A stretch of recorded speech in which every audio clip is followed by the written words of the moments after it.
Hello. Hello, everybody. Good evening. Thank you. Thank you for joining. As folks are coming in, I want to say hello and welcome to Main Street Books virtual space. I'm Beth Helfrich, events manager here at Main Street Books, and it is my privilege to welcome you here tonight for a really, really special event. I'm thrilled to be here in the company of Dr. Rita Woods, who is the author of, pull it up right here.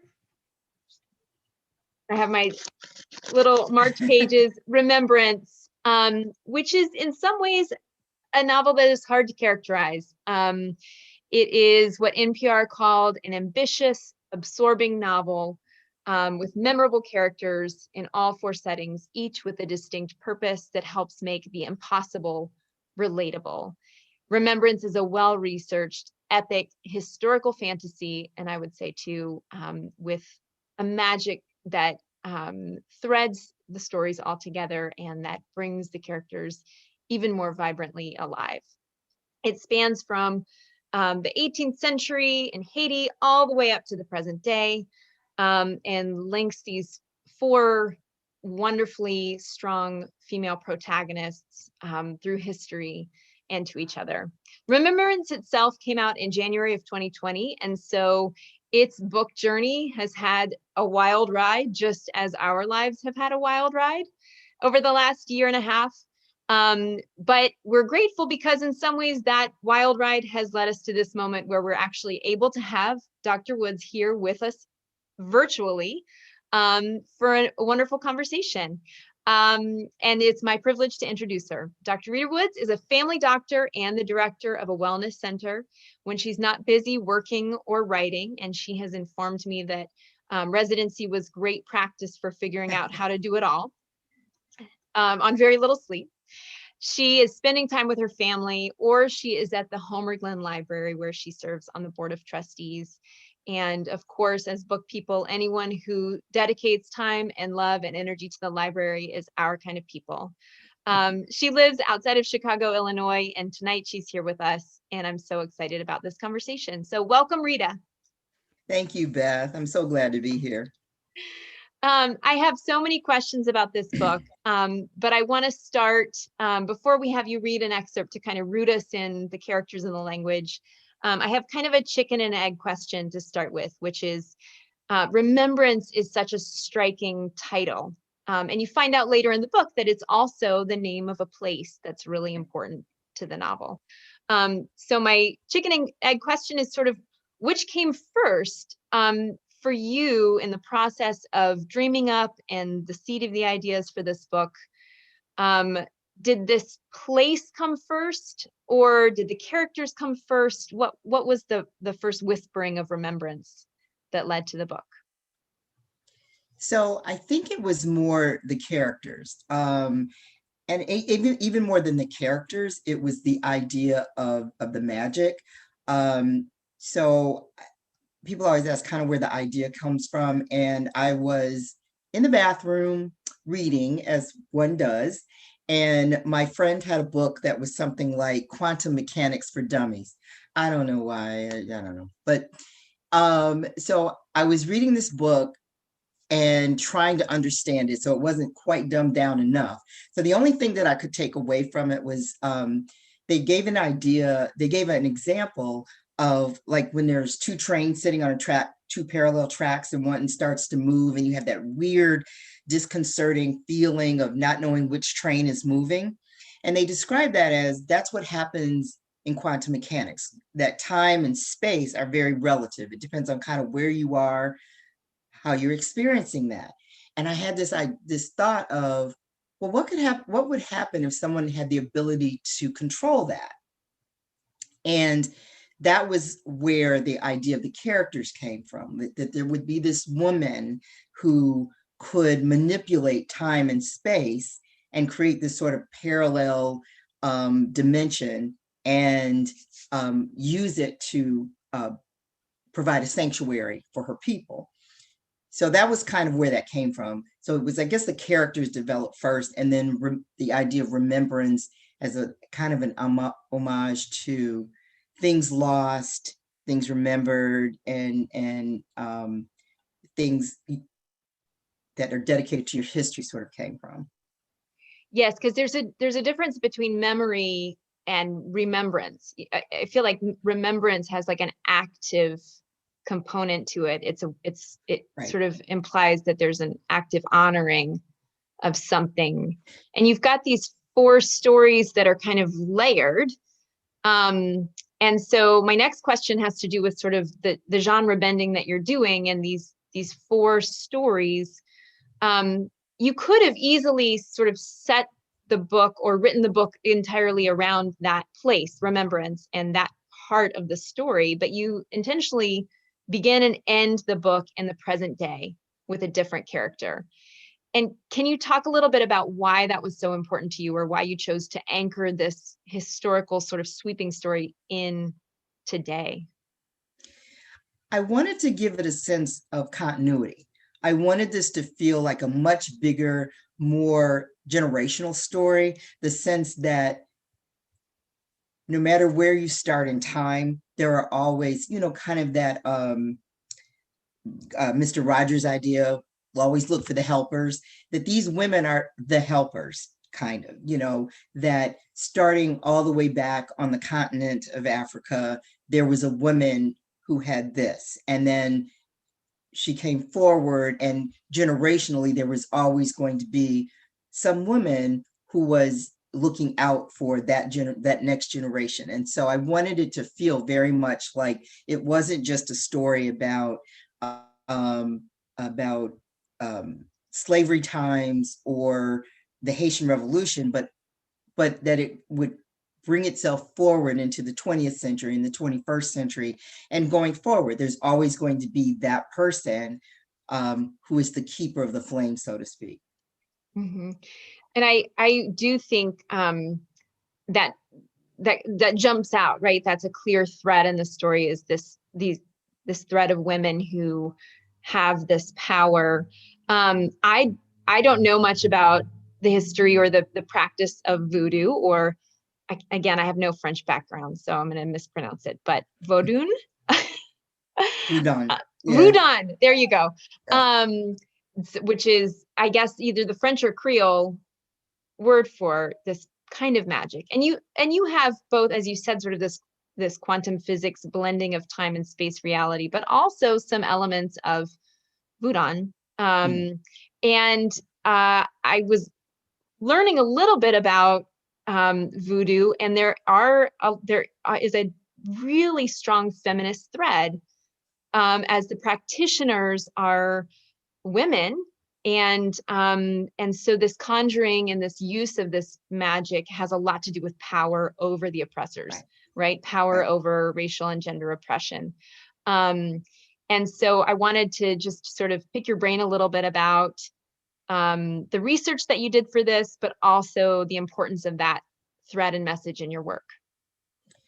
So I'm kind of a history geek, I just love that. And I love, someone once said, they come for the romance, or they come for the murder mystery, but they, you sort of push in that little bit of history and they take it away regardless. So, and that's kind of what I wanted to do. But there was so much, the Haiti portion came in again secondarily, because once I started figuring out that I had wanted this character to be able to create this sanctuary, I needed to have a source of where that power originated. And that's sort of where the idea of the voodoo came in. But if you know anything about the voodoo religion, and it is truly a religious practice, it's sort of been bastardized, in Hollywood. And there's the ripping the heads off the chickens and sticking pins in dolls. And that's true. Actually, voodoo practitioners don't do that. They do not stick pins in dolls, just for the record. And it is a very, very powerful, both religious and political sort of entity, in that voodoo is a syncretic religion, meaning that the 7 or 8 tribes, African tribes, the Wolof, etc., the Yoruba, who came from Western Africa and then kind of had to blend it with the French, and they sort of absorbed it into their own practice, but also it was a way to protect themselves. It was a way to protect their own traditions, their own language, their own belief systems. And I wanted to be respectful of that. So I that was sort of where the voodoo portion of that came from. And I just found that what could be more powerful than the idea that you kind of hide in plain sight? You know, you protect what is important and beautiful to you, and you hide in plain sight by wrapping it in the wrapping of the oppressors, but it never disappears. And so and to your point, there is a very strong history of both gender and racial, power that's woven into the practice of voodoo. Having set it in Haiti, or at least having a large portion of it set in Haiti, that again to me is extremely powerful, in that it was one of the first successful slave revolt in the Western Hemisphere. And it still has reverberations into the 21st century, which is kind of where Gael came into play. Is I wanted there to be a connection between, a thread that wove all the way through those 200, 300 years, so that you could see that there was that connection. And I just love the research. The problem sometimes is, how much of that to put in. Some of it was fun, like Réveillé, or Réveillon, which was really popular in 1800s, but disappeared. But now they have resurrected it in New Orleans, which I think is wonderful. Well, you had me fooled, because I thought surely you have Haitian roots, or spend summers there or something, because not just the history, but you wove in the language, and the characters who have Haitian roots speak, or who are from New Orleans, a mix of English and Haitian and French and Creole. Right. It weaves in and out, and so I understand that a lot of that had to do with the editing process and trying to get it right and making sure, and that was all research that you had to do. Right. Right. What a commitment. In terms of voice, which of these, so you have these four different characters, all of whom the novel, for those of you who have not yet had the chance to read it, shifts perspective between these four different women. Whose voice came most easily to you, and which voice was the most challenging? I think the one that I'll speak to the most challenging first, which is funny because when I conceived of the novel, there were really only going to be the two main characters, which was Mother Abigail and Winter. It was going to be kind of almost a inheritance story. This woman is in decline, and she's going to pass this down to her heir apparent, and who is not worthy. That was kind of going to be the story. And I think Winter was the hardest voice for me, because I wanted her to be a challenging character, but not unlikable. I wanted her to be someone that everyone who reads the story goes, yeah, I can see why she's not ready.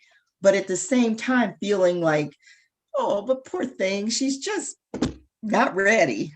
Yeah. So that Winter, I think, was the most challenging. I think I identified,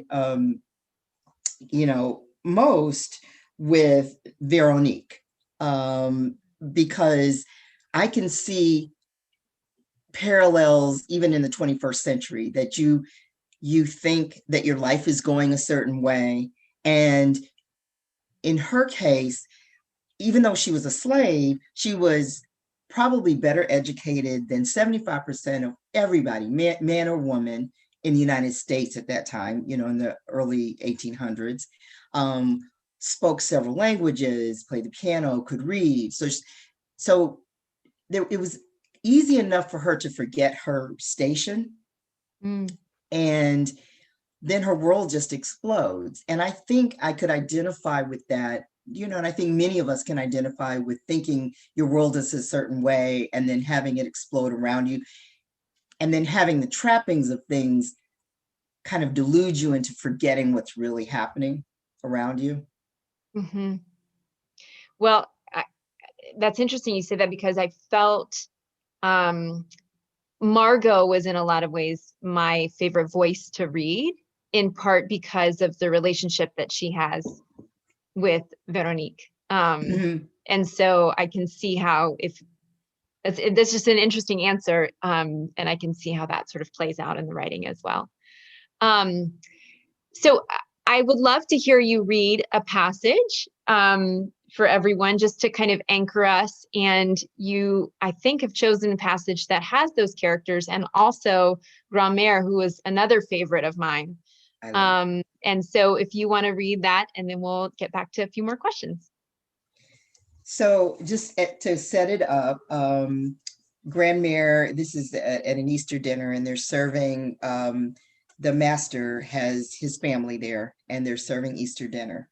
Um, the Sunday before Mardi Gras, Grand-Mère had stalked into the dining room and slammed a platter of fish onto the table. Catherine Hannigan's brother, his wife, and their 17-year-old son were visiting from Natchez. They'd been discussing plans to have the mistress's nephew start in Jane Hannigan's business. They all stared in silence as the platter skidded across the tablecloth.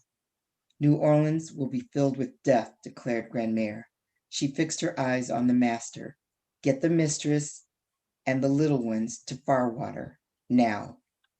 The whites said nothing. Margot gripped a pitcher of iced wine and glanced at her master. Master Hannigan's Adam's apple bobbed wildly above his silk collar, and time seemed to stretch, then warp like hot taffy. Margot saw her sister trembling in the doorway, a basket of biscuits in her hand. She shook her head, warning her to stay quiet. Finally, Catherine Hannigan laughed, a short, quivery bark. Fortuna is so superstitious. You know these Louisiana Negroes. Her voice was shrill, pleading as she addressed her guests. But she makes the best beignets and biscuits in all of New Orleans.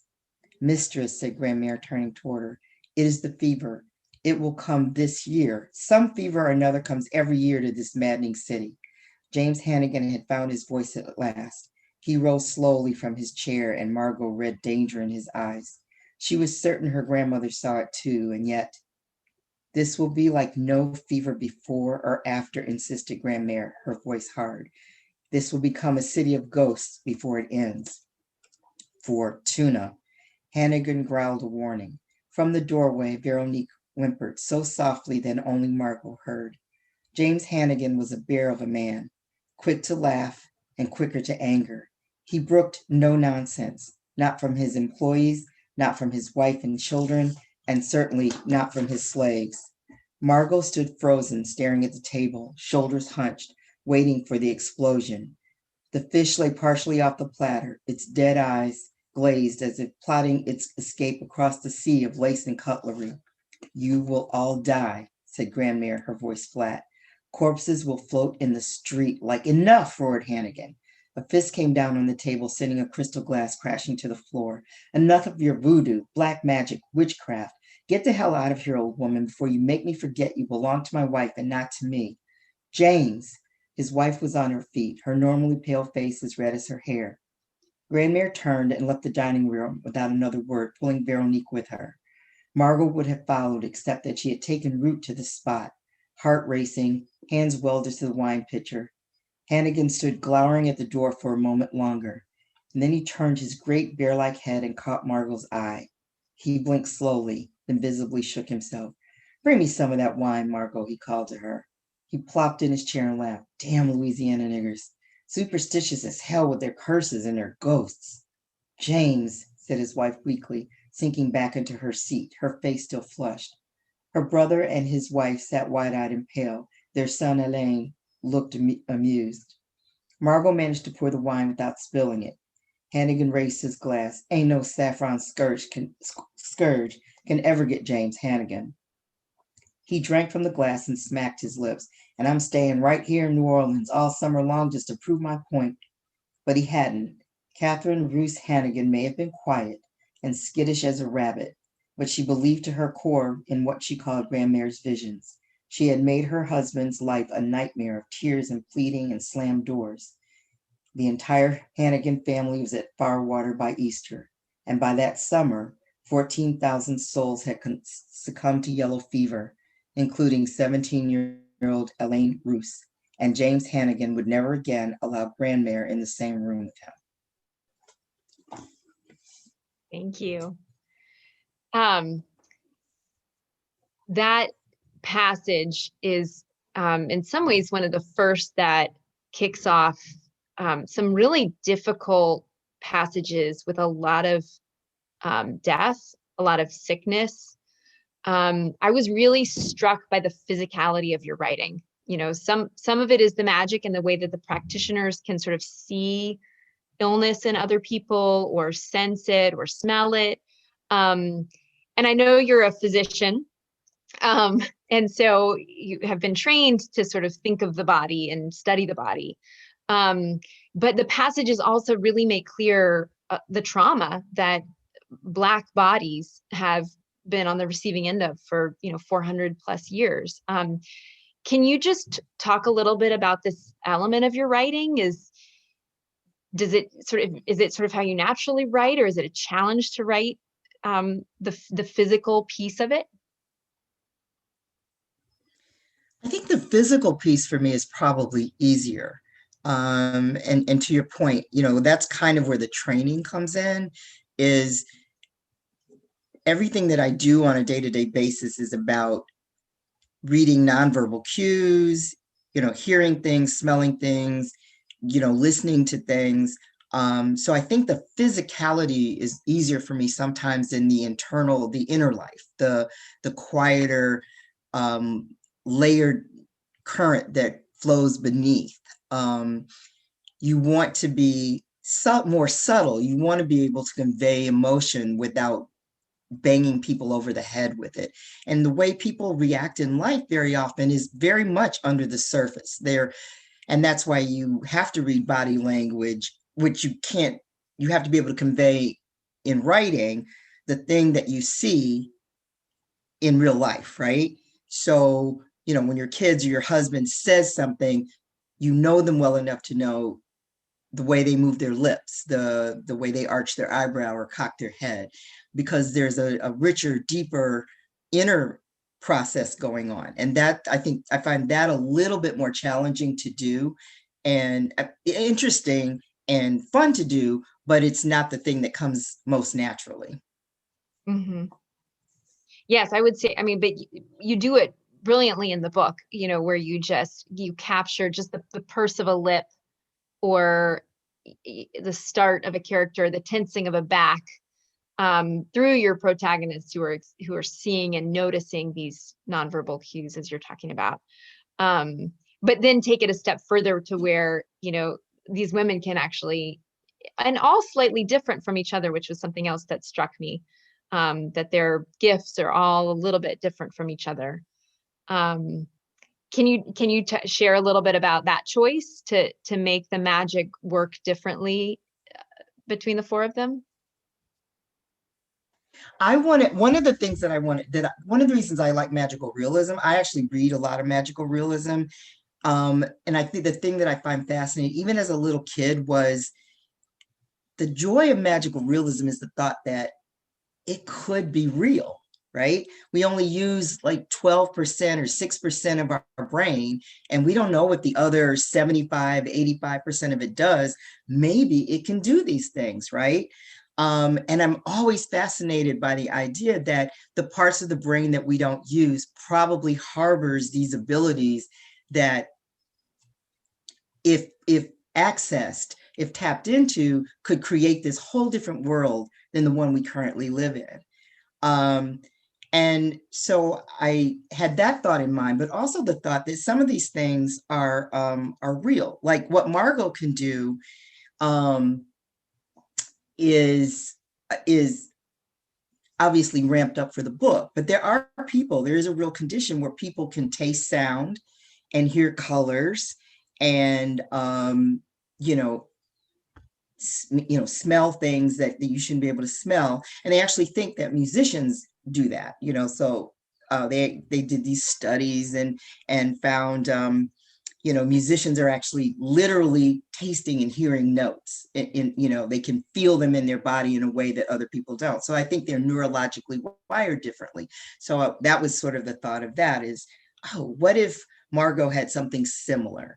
And there are people who, in terms of winter, I'm not aware of anybody who can take people apart on a molecular level, but there are people that we're not able to really do MRIs on, and who really muck up our equipment, are in the hospital because they have some kind of weird electrical charge in their body. And so a lot of those, the powers or the magical abilities that they had, I wanted to base in, at least have the kernel of it be based in real medical science. So, and it was fun to just kind of amp it up and on some level weaponize it when necessary. Yeah. Yes. Well, and two, as one who stayed up really late after reading a Roald Dahl short story, trying to stare into a candle flame, convinced I could start to make inanimate objects move, and a lifelong fan of magical realism, Right. I'm totally with you. And so, yes, there is a part that's like, okay, if I just stare at it long enough until the leaf disappears and I just see the veins, I can spin those cells, find the space between. Right. Yes, Just I have to love that. try a little harder. You just And have I to can try, do it. just okay, right? And that too made Winter relatable, where she's like, if I could just focus, Mother Abigail says, if I can just get serious about this, I can train it. Right. So I want to talk too about these four women, all of whom also experience just devastating loss personally, that I think in some ways complicates the way that they use their magic, or their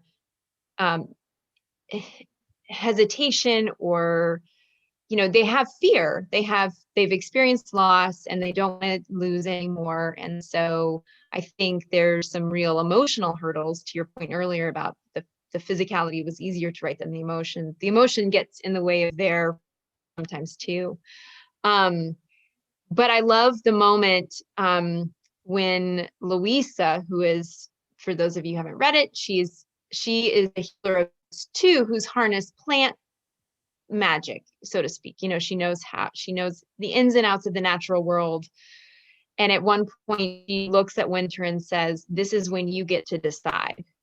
They have this moment where they're on the run, and Winter does, she can keep going. And Louise says, this is your moment to decide how the rest of this is going to play out.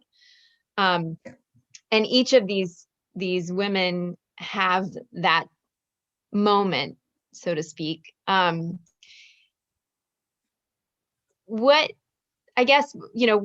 compelled you to include that ownership, or that choice of choosing to wield the power, or how they wield that power? Can you just talk a little bit about the process of getting to that place in your writing, I guess? So it was really important to me, and I know you've probably read these kind of books too, where I'm going to say women, because it's most often women. Women are the victim, horrible things happen to them, and then someone has to come save them. And, whether that's a man or an outsider or a company, somebody rides in and saves them. And it was really important to me that they owned whatever happened to them next. And that might be to choose to give up, but I did not want these women to be, they were defined by the devastation that happened to them. That certainly defined the kind of women they were, but I wanted them to be able to take ownership of their own destiny and say, this is how it's going to go.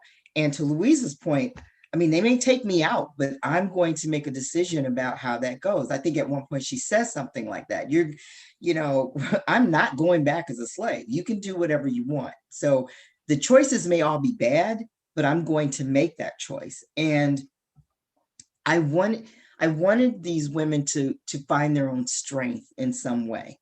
And maybe not in the traditional way that we are used to thinking about strength, but just in terms of, what are you going to do? What's the rest of your life going to look like? And I think everyone, particularly women of a certain age, has a point in their life when things fall apart. and you just maybe think, I can't get up, I can't go another step, I can't get out of bed, I don't know what to do, I don't know what decisions to make.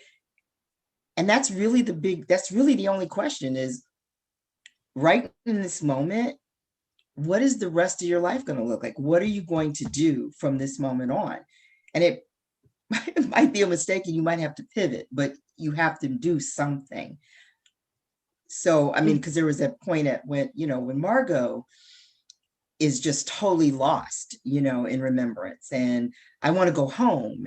But she's smart enough to know that may not even exist.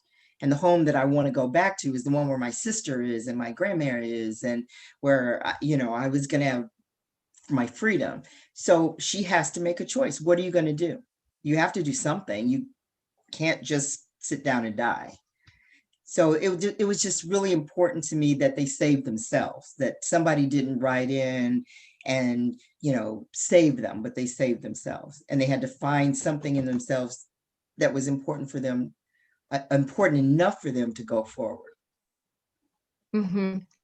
I'm intrigued by characters in the book as well, and especially Josiah. I have so many questions, and so, but David Henry and Dixon are both, to your point, they are facilitators. And they both sort of try to be saviors at different points, but you're right that the women ultimately have to be the ones who choose to save themselves, and what they care most about in the moment. But can you talk a little bit about Josiah, and how, in your mind, how does he fit in? He's certainly an air of mystique and magic. But I would love to hear sort of your own thoughts about him as a character.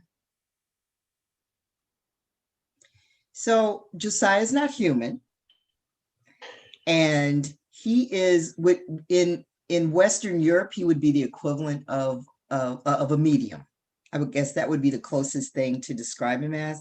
He has been tasked by the Loa.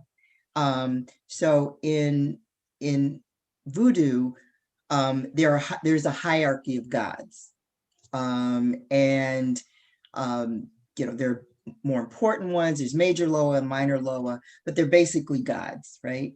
And so he has been tasked by the gods sort of to walk through history and identify the next person that is responsible for, watching over the people. And as that person that he attaches to grows older, he grows older. And then he meets the next person and he becomes younger, not young, but younger. And that's his job. And people are always asking, is he good or bad? He's not anything. He doesn't have that moral compass because he's not human. He is kind of like the wind. If it's a hurricane, it's bad. If it's a gentle wind on a sailboat, it's good. So he doesn't make that kind of calculus.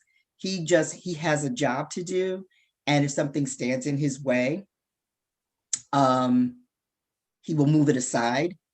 And that was sort of some of the conflict between Josiah and Mother Abigail, is that Mother Abigail loved Winter, and Josiah saw her as kind of a waste of space. She's not the person. We need to move on.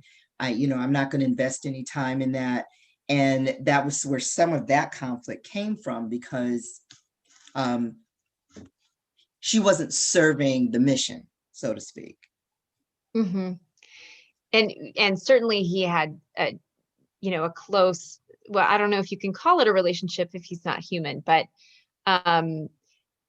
he and Abigail were, I think you even write at one point or remark that they're sort of the same, they're not two separate entities anymore. They're so woven into each other's work and power that they are one.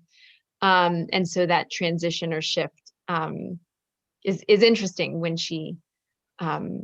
when it's no longer her turn. Yes. So which leads me, I'm going to ask one more question, and then I would love if anybody who's with us has a question that they want to dump in the chat. We'd love to take some questions from the audience too. My last question for you has to do with some art in the book. And that the space between the moment, the last moments in Remembrance that we see, and then the present day. And there's a span of time there where presumably at least one character is moving through that time. Yes. And I am curious about that time, and if that's a time that you've written about or thought about or know what happens. If you could tell us anything about sort of the journey, you know, specifically Winter, I guess, has after Remembrance. So originally as I kind of mentioned, I had wanted her to become the heir apparent, right? She would somehow, when I conceived of the novel, bad things would happen, bad things. She'd come into her own, and then she would take up the mantle and save Remembrance. But what I realized was, in a real situation, in a real magical situation, in a real situation, when somebody's that powerful, they're terrifying, right? Mm-hmm. And even though she saved them, and you know, she was the savior for Remembrance, and she came to their rescue, and she did come into her own power, there was no, the way that I saw this, there was no place for her there anymore. She would never fit in. She would never fit in there. You know, how do you suddenly go back to, well, let's go collect eggs and the chickens and do herbs after you've just basically obliterated, human beings, and you're that powerful. You're too scary and too powerful. Your place is no longer in Remembrance. And she never really fit in there. And when that last thing that she did, I think guaranteed that she had no place there. And I think what she did, what I envisioned was that she went out into the world, and she became the helper, but not in Remembrance. That was no longer her place.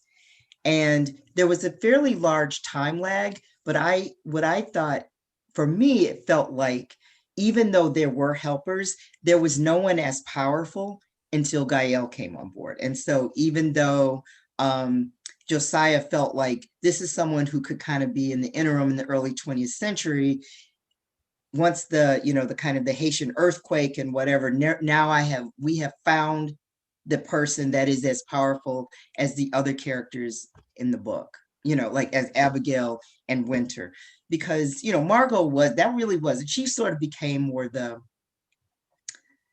it's a different time. The war is going to end, and we're going to need a different kind of power, a different kind of helper, a different kind of person to be the matriarch of this place. We don't need the magic in the same way.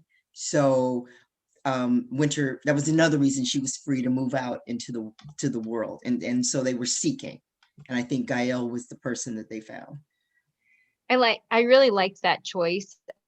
I don't know that it was necessarily the storybook choice, as you said, where Winter becomes the heir, but is a fitting steward, I think, of that place in its different iteration at that point. And I think that's an interesting, it's curious to me. And of course, it's magical realism. So I just assumed she had work to do. So she kept on going, Winter. The thought that they were waiting for the right next person Right. is a satisfying element to it. And I do think that the parallels, they're subtle, but the parallels that you draw in the bookends between the Haitian Revolution and then the devastating earthquake, and these two characters that come from both of those emerge from both of those tragedies as being so powerful, is really lovely. Okay, we have a couple of questions that have come through. And so the first question is from Jan, which is, and I have this thought too, what is it like to write the truly violent and hateful characters? Are you the kind of writer who has to take breaks from writing heavy and hard stuff, or can you be pretty dispassionate and just get it out on the page? I do have to take breaks. When you're writing, or when I'm writing like that and I get really intense, people can tell in the rest of the house what's happening, because I'm like, I'm like that cat on Facebook that's banging on the keys. I'm really, really going for it. And then I need a minute, and it breaks my heart sometimes when, I have to kill off a character like Abigail's husband. It was like, oh my God, and so I need a minute, I need, some time to step away from it. So no, it definitely, it gets in your head, and I can't be dispassionate. I don't know if you can write if you're dispassionate. I don't know how that would work. Mm-hmm. Well, I have to because I say get into thank you, arguments with people about that. Well, Gael wouldn't have done that. No, I know. I'm like, right now I'm having an argument with my editor about the new book that's coming out, and she's saying, well, she was a good mother. No, she was a terrible mother. And we're actually, as if this was a real person that we know. It's like, no, she said, well, she did the best she could. No, she was just terrible. I think that's a good sign. And I have to say, you made a save. I'm not going to give the spoiler away, but you made a save late in the novel, and of a particular character, and I am really grateful, because I don't know if I could have read past it had that save not happened. Okay. So thank you for that. Oh, you're welcome. Whoever it was. It was Aaron. Is that? Oh, the baby. Uh-huh. Yep. Yes. That's a tricky spot for me. And so, if there is a baby at risk, I'm like on high alert, skipping pages. I don't know how this ends. I can't move on. Couple of questions.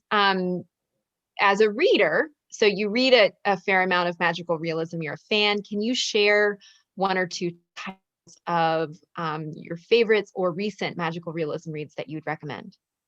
Oh my gosh, I just read, I don't know if you know TJ Klune, House in the Cerulean Sea. I just love that book. We're all dance. Everybody who Yeah, read it is dancing. I love that Yes. one. And he has a new one coming out. I think it might be out now. I read P. and Jelly Clark's Ring Shout, which I liked. Mm-hmm. And those are two I just read most recently. I did read Under the Buttonwood Tree by Heather Weber, which is very, very sweet. I'm not sweet, so I tend like, oh, but it's lovely. It's a lovely book, and she writes really sweet kind of southern stories. So I like that one a lot too. So I think those were the most recent ones that I read. But I love like Mama Day, Gloria Naylor. She's like one of my, she's passed now, but she's one of my favorite authors. Baby of the Family. So I love those kind of books. Those are my favorite. Mama Day is one of my favorite. Bailey's Cafe is another one of my favorites. I have not read, so I will have to pick those up. But yes, House in the Cerulean Sea. We have a lot of fans in the bookstore, and it is so charming and endearing and heartwarming. Yes. And just wild, bonkers. I want to just hop in TJ's head for a little while and figure out where I want a wyvern. I want a wyvern. That's it. Yes, it's like, I don't care what the rest of the book is about, but I need one of these. I need a wyvern. I kind of want the garden gnome. We have a lot of gnomes in our bookstore. It's sort of a town kind of thing. There was a gnome sculptor who put Davidson on the map because of his little gnomes that he sculpted. And so we have a lot of gnomes in the shop. And so the garden gnome is, I have the little homicidal dimension. We always wanted to kill and bury something. Oh my God, that was so funny to me. I love that. So funny. Oh, I loved it too. And that was the question. Are there any other questions from the audience? Waiting for them to drop them in. So you mentioned your book you're working on right now. I don't know where it is in the process. Is it It will also be, it magical is, realism? it is. And what can you tell us about it? So it will be out in the fall of 2022. And I did not stick to my promise of, bash me in the face if I ever try to write outside of my own language. So it takes place in the Gullah Geechee Nation. Mm-hmm. And it is called The Last Dreamwalker, and is about a girl has a very strained relationship with her mother. And it is not until the mother dies that the little girl realizes, she's not a little girl, she's in her 20s, realizes that all this time she's thought she had mental illness, but in fact, she's had the ability to walk in other people's dreams, and she can actually live inside other people's experiences through their dreams. Oh, wow. I can't So. wait to read it. Even with the, is it, what is the language? So her mother is a Gullah. Gullah. So there's a lot of Gullah language in there, which I am not Gullah. And so, so once again, learning stuff And a on deep Google. dive. Yep, right. Of research. Oh, that's great. Yes. Well, we cannot wait. And we would love, you are welcome back, maybe even in person, to the Carolinas at the release of that book, because we will be ready to welcome you with open arms. I would love that. Thank you so very much for joining us via Zoom. We're really grateful for your time. We're so grateful for this magnificent work. Remembrance, Ada did put the link. If you have not yet read Remembrance, we have several copies in the bookstore, and you can also order it directly from our new fancy online web store. But on behalf of Ada and the rest of the staff, thank you, Rita, for being here tonight. And thank you all for coming. Thank you Take so care. much. This was awesome. Thank you. Thank you. Have a wonderful night. You too.